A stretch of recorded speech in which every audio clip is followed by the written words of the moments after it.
ठीक है। तो चलिए, अगर पिछला वीडियो नहीं देखे हैं आप तो उसको देख लीजिए, उसके बाद इसको देखिए।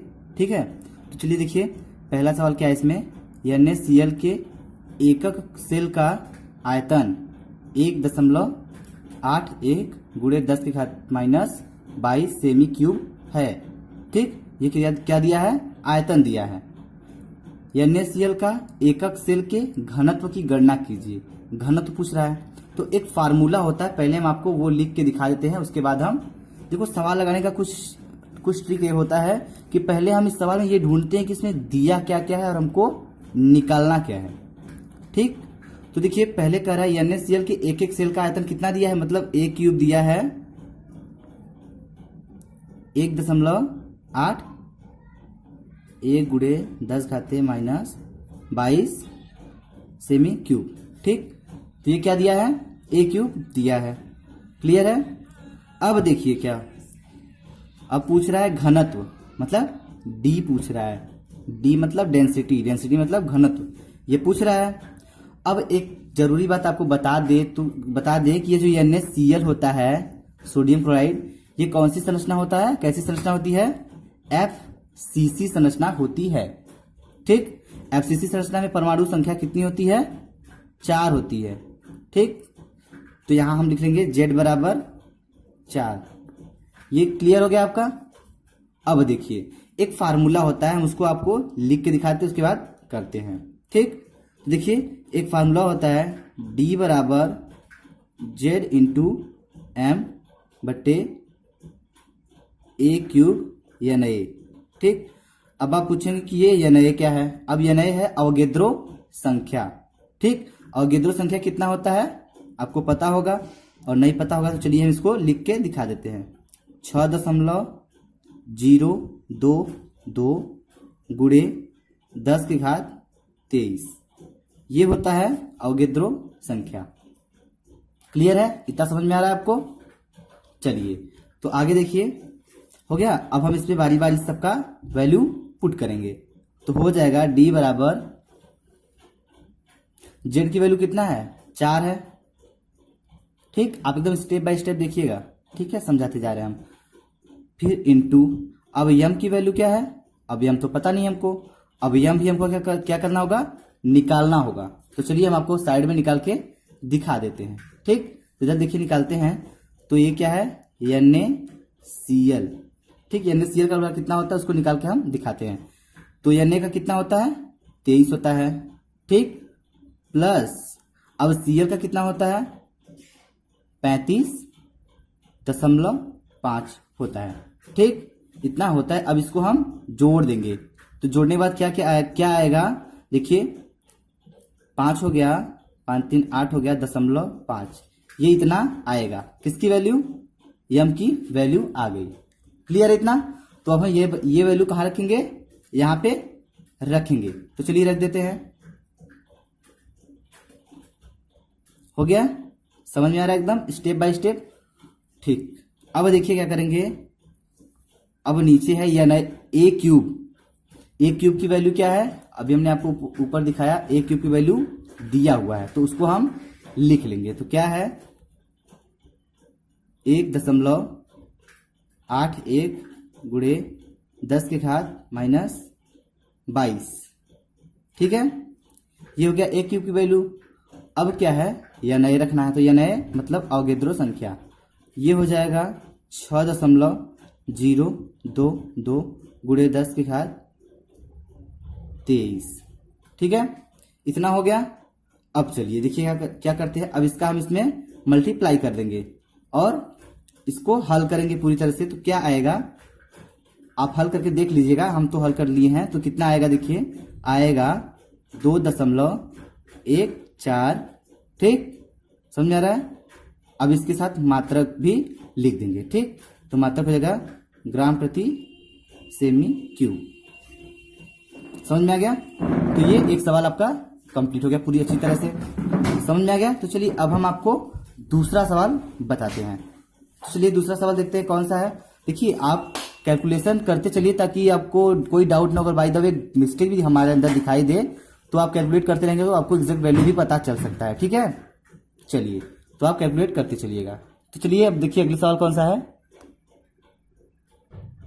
तो दूसरा सवाल देखिए आप ध्यान से, इसमें क्या दिया है, यदि NaCl यानी सोडियम क्लोराइड को SrCl2 में 10⁻³ मोल प्रतिशत से डोपित किया जाता है, ठीक, तो धनायनों की रिक्तियों का सांद्रण क्या होगा। ये सवाल सबसे अलग है, ठीक है, इसको ध्यान से देखिएगा ताकि आपको समझ में आ सके। तो चलिए हम इसको कैसे लगाकर दिखाने वाले हैं आपको। तो देखिए क्या दिया है, इसमें दिया है SrCl2 को कितना दिया है, 10⁻³ मोल %, ये दिया है, अभी दिया है यहाँ पे, ठीक, ये क्लियर है। अब देखिए क्या हो जाएगा, इसके आगे हो जाएगा SrCl2 के 10⁻³ मोल प्रतिशत, ठीक, बराबर क्या हो जाएगा, ये तो दिया ही है, ठीक, ये प्रतिशत दिया है तो इसको लिख लेंगे। अब क्या करेंगे, अब बात होती है प्रतिशत में, तो 100 में बात होती है, तो 100 को हम लिख सकते हैं 10⁻2 लिख सकते हैं ना, तो हम उसको नीचे लिख देते हैं, ठीक, ये 100 है, ठीक है, इसको 10⁻2 लिख सकते हैं। तो जब इसको हम कैलकुलेट करके एग्जैक्ट वैल्यू निकालेंगे तो क्या आएगा, देखिए ये 10⁻³ हो जाता है ना, और इंटू करेंगे, जब ये ऊपर जाएगा तो क्या हो जाएगा, 10⁻, ये प्लस है तो क्या हो जाएगा, माइनस हो जाएगा, तो टोटल क्या आ जाएगा, तो आ जाएगा 10⁻⁻5, ये आ जाएगा, ठीक। अब इसको एक साइड रखो, अब इसकी जरूरत पड़ेगी तो इसको हम यूज कर लेंगे, ठीक। तो देखिए अब क्या करेंगे, अब निकालेंगे धनायन की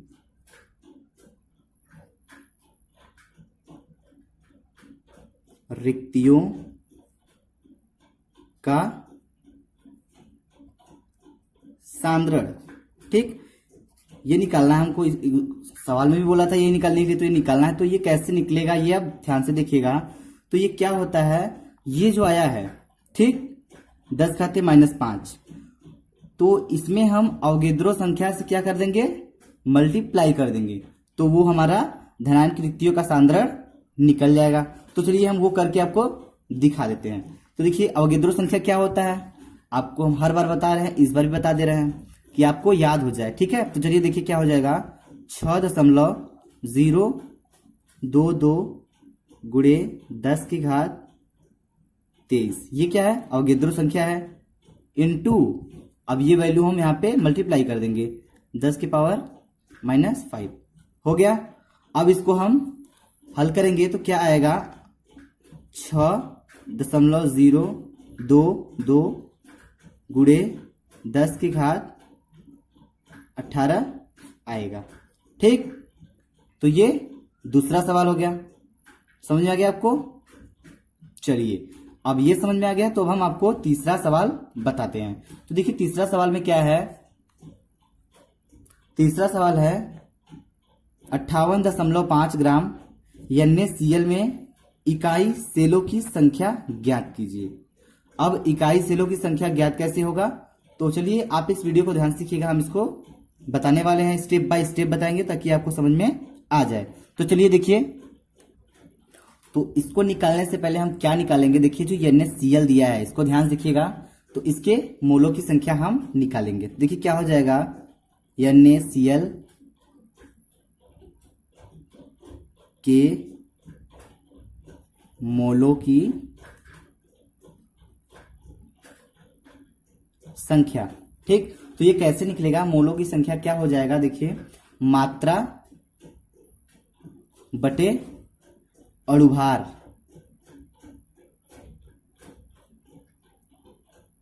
ये हो गया, ठीक। तो चलिए अब हम निकालते हैं इसके मोलों की संख्या, पहले क्या आएगी, तो मात्रा कितना दिया है, अब देखिए ये मात्रा दिया हुआ है, ठीक, 58.5, तो इसको हम लिख लेते हैं, 58.5 हो गया मात्रा, बटे अब अणुभार क्या होता है इसको देखेंगे, ठीक। अणुभार अभी हमने आपको एक इसके जस्ट पिछले वाले क्वेश्चन में NaCl का अणुभार निकाल कर दिखाया तो कितना आया था, उसका भी कुछ ऐसे ही आया था 58.5 आया था। ठीक, तो अब ये क्या हो जाएगा, कैंसिल हो जाएगा ना, तो कितना आएगा, 1 आएगा, तो क्या हो जाएगा 1 मोल। ये किसका आ गया, NaCl की मोलों की संख्या 1 मोल आ गई। ठीक, अब आप पूछेंगे हम इसको क्यों निकालें, तो चलिए हम इसके साथ आगे क्या करने वाले हैं समझ में आ जाएगा आपको। तो चलिए देखिए, अब हम लिखते हैं 1 मोल, ठीक, NaCl में इकाइयों, ठीक, की संख्या। समझ में आ रहा है, तो ये क्या हो जाएगा, देखिए 1 मोल में मोलों की संख्या जो अवोगैड्रो संख्या है उसके बराबर हो जाएगा। तो अवोगैड्रो संख्या कितना होता है, अभी हमने आपको बताया था इसके पहले, तो चलिए हम फिर से लिख देते हैं 6.022 गुणे 10⁻23। ठीक, दिखाई दे रहा है। चलिए ये हो गया ना। चलिए तो अब हम आगे देखते हैं आगे क्या हो जाएगा। तो अब हमको जो निकालना है उस टॉपिक पे आते हैं। तो देखिए क्या हो जाएगा, NaCl, ठीक, के इकाई सेलों की संख्या। ठीक, तो ये क्या हो जाएगा, देखिए इसमें हम लिखेंगे, देखिए अवोगैड्रो संख्या बराबर है, ठीक है, वो हो गया, तो उसको लिखेंगे 6, ठीक, 0.022 गुणे 10⁻23 होता है। अब बट्टे 4। अब आप ये पूछेंगे 4 क्यों लिख दिए हम, ठीक, ये क्वेश्चन तो आपके माइंड में उठता ही होगा, क्यों ना 3 लिख दिए होते, क्यों ना 8, कुछ भी लिख सकते थे, लेकिन हम 4 क्यों लिखें। अब आप इसको भी जानिए 4 क्यों लिखे, तो कौन सा है, NaCl, ठीक, जो कि NaCl है। तो अब NaCl कौन सी संरचना होती है, FCC संरचना होती है, जैसा हमने आपको प्रीवियस क्वेश्चन में बताया था। ठीक, तो जब ये FCC संरचना हो गया तो उसकी परमाणु संख्या कितनी होती है, 4 होता है, इसलिए हम इसको 4 लिखे हैं। क्लियर हो गया। चलिए अब क्लियर हो गया तो हम इसको हल कर देते हैं। तो कि हल करने के बाद क्या आएगा, आप हल कर लीजिएगा, हमने तो हल कर चुका है। तो देखिए आएगा 1.505 गुणे 10⁻23, ठीक, इतना आंसर आएगा। और इसका मात्रा भी लिख सकते हैं आप, तो क्या हो जाएगा, यूनिट सेल। क्लियर है।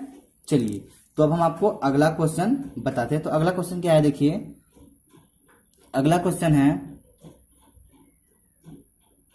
एल्यूमिनियम घनीय निविड़ संकुलित संरचना, ठीक, संरचना में क्रिस्टलीकृत होता है। इसका धात्विक अर्धव्यास 125 pm होता है। pm है, pm मतलब समझते हैं क्या होता है, pm मतलब पिकोमीटर। तो देखिए क्या हो जाएगा, हमको निकालना क्या है, इतना तो क्वेश्चन दे दिया। अब देखिए निकालना है एकक कोष्ठिका की कोर की लंबाई।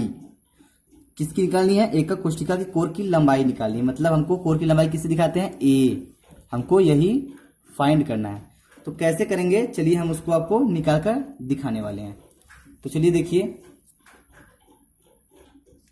तो हमको a निकालना है, a मतलब कोर की लंबाई ज्ञात करनी है। ठीक, समझ में आ रहा है। तो देखिए यह कौन सी संरचना है, FCC संरचना है। ठीक, अब आप पूछेंगे FCC कैसे हो गया। तो चलिए सवाल को फिर से देखिए। सवाल में दिया है एल्यूमिनियम घनीय निविड़ संकुलित संरचना। घनी निविड़ संकुलित संरचना किससे कहते हैं, FCC को ही कहते हैं। ठीक, और यहां से बोलता ये फलक, ऐसे भी बोल सकता है FCC, या तो लिख देगा या तो फिर कुछ ऐसे नाम दे देगा, उसका नाम ये भी होता है, जान लीजिएगा। ठीक, घनी निविड़ संकुलित संरचना, तो ये FCC ही होता है। ठीक, इतना क्लियर है। तो चलिए देखिए सवाल, अब कोर की लंबाई पूछ रहा है, तो ये हमको पता करना है। और क्या दिया है, मैं धातु में इसका धात्विक अर्धव्यास दिया है, अर्धव्यास दिया है। तो इसका त्रिज्या कितना होता है, किसका, FCC का त्रिज्या कितना, और त्रिज्या सूत्र क्या होता है, त्रिज्या बराबर होता है a/2√2। ठीक, ये होता है। क्लियर इतना? अब हम इसका इसमें क्या करेंगे, मल्टीप्लाई करेंगे। तो अब यहां से ए की वैल्यू क्या आएगी, ए बराबर आ जाएगा 2√2r। ठीक, तो ये ए का आ गया, ए आ गया। अब देखिए ये आर है, तो अब यहाँ पे आर की वैल्यू लिखेंगे, हल रख के हल करेंगे तब ना आएगा पूरा। तो आर की वैल्यू निकालेंगे कैसे, तो यहाँ जो दिया है अर्ध व्यास 125 पिकोमीटर, तो पहले हम इस पे बात करते हैं। तो ये देखिए क्या होता है, ये 125 पीएम है, तो 125 पिकोमीटर को हम किस में चेंज करेंगे, मीटर में चेंज करेंगे। क्लियर है? तो मीटर में चेंज करने के लिए क्या करेंगे, कैसे करेंगे, तो उसको आप ध्यान से देखिएगा। देखिए आर बराबर, देखिए ये आर बराबर कितना दिया है, अर्धव्यास किसे कहते हैं, देखिए अर्धव्यास त्रिज्या ही होता है, आप कंफ्यूज मत होइएगा। ठीक, व्यास तो होता ही है, अर्धव्यास ही तो त्रिज्या होता है। ठीक, समझ में आ रहा है? नहीं समझ में आया तो एक बार छोटा सा उदाहरण लेते हैं। इधर देखिए, जैसे आप लोग मैथ पढ़ते होंगे, तो ये एक वृत्त है। ठीक, ये क्या है, पूरा ये व्यास है ना। तो अर्धव्यास की बात हो रही है, तो ये त्रिज्या ही हुआ ना, इधर से आधा कर देंगे तो त्रिज्या हो गया। तो यहां से आप क्लियर कर सकते हैं, त्रिज्या कितना दिया है, 125 पिकोमीटर। तो हम इसको मीटर में चेंज करेंगे, तो कैसे करेंगे, तो हो जाएगा 125 गुणे 10 की घात -12 मीटर होता है। ठीक, ये क्लियर हो गया, होता है ना। चलिए ये समझ में आ गया आपको।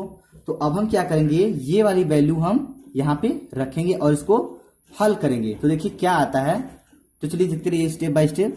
तो हो जाएगा a बराबर 2√2 इंटू, अब ये r की वैल्यू हम ये वाला यहां रखेंगे, तो क्या हो जाएगा 125 गुणे 10 की घात -12।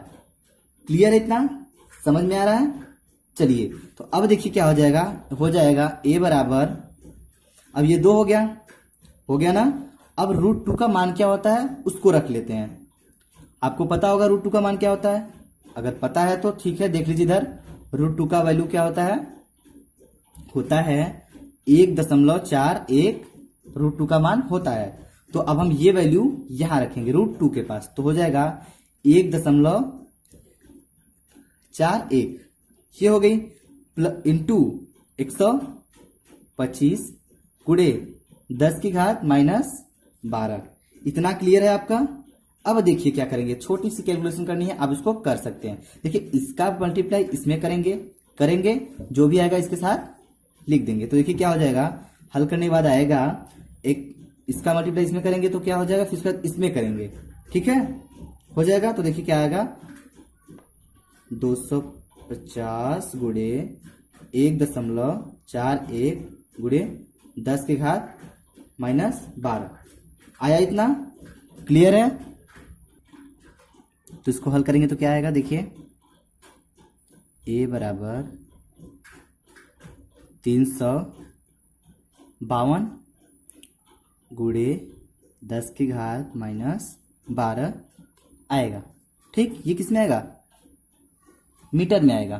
ठीक, अब देखिए 10 की घात -12 मीटर है, तो हम इसको पिकोमीटर में ही लिख देते हैं। तो क्या लिखेंगे, तो आएगा a बराबर, अगर मीटर में लिखते हैं तो ये सही है आपका। ठीक, अगर पिकोमीटर में लिखते हैं तो हो जाएगा 352 पीएम, मतलब पिकोमीटर। ठीक, समझ में आ गया? तो चलिए आज के लिए बस इतना ही, अगला वीडियो हम